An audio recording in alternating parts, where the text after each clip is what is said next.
తెలంగాణ ప్రభుత్వం 50% పైచిలకు ఆర్టీసీ ధరలు పెంచడం, సామాన్య విద్యార్థులకు చిన్న చిన్న ఉద్యోగాలు చేసుకునేటటువంటి వారికి, అదేవిధంగా మెట్రో ధరలు పెంచడం, దానికి అనుబంధంగా ఉన్నటువంటి MMTS ధరలు పెంచడం అన్నది నిజంగా కూడా దారుణం.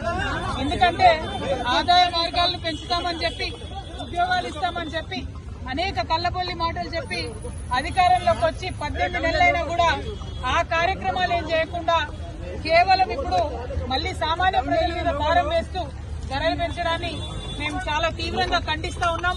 ఇవాళ అందుకోసమే బస్ భవన్ దగ్గర ధర్నా చేయడం జరిగింది. ధర్నా చేసిన ప్రతిసారి మమ్మల్ని అరెస్ట్ చేయడం కాదు, ఈ ప్రభుత్వానికి, ముఖ్యమంత్రి గారికి మేము డిమాండ్ చేస్తా ఉన్నాం, మీరు ప్రజల ఆదాయ మార్గాల్ని పెంచండి, ఆర్టీసీని కాపాడేటటువంటి ప్రయత్నం చేయండి. ఇంతకుముందు కేసీఆర్ గారు ఆర్టీసీకి ఎట్లయితే ప్రభుత్వం నుంచి నిధులిచ్చి కాపాడిందో అట్లా చేయండి తప్పితే మీరు సామాన్య ప్రజల మీద భారం వేసి ఆర్టీసీకి ఆదాయాన్ని పెంచేటటువంటి కార్యక్రమాలు చేయడం శుద్ధ దండగా.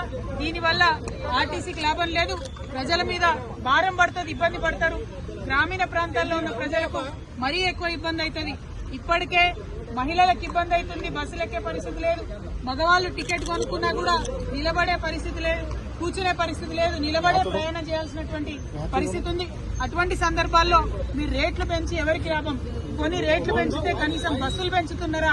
ఒక సీట్ అన్నా ఉన్నదా కూర్చోవడానికని టికెట్లు కొనే ప్రయాణికులు ప్రభుత్వాన్ని ప్రశ్నిస్తున్నారు. అవేమి చేయకుండా కేవలం మీరు రేట్స్ పెంచడం చాలా దారుణం. ఈ వైఖరిని మేము ఖండిస్తున్నాం. మీ రేట్లు తగ్గేంత వరకు కూడా మేము ఉద్యమిస్తామని సందర్భంగా తెలియజేస్తా ఉన్నాం.